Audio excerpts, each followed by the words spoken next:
Julius now supports direct integrations with some of the most popular databases and warehouses, which you can now chat with your databases using Julius. Once you have set up your data connections, you can select them as a data source on Threads or Notebooks.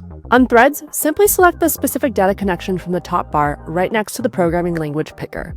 Or you can also select it from the chat box by clicking the File Upload button and selecting it from the options. On Notebooks, add a source cell at the beginning and select the right data source. Once the connection has been established, you can simply start querying your data directly from your database in plain English. No need to write any SQL. For example, how has MRR trended since launch? And you can find insights in a matter of minutes instead of waiting days of turnaround time from the data team. Let us know in the comments which data connector you think we should add next. And give it a try with your team today. Sign up for Julius and let us know how you like it. And if you have any other data connection requests or feature requests, let us know in the comments below.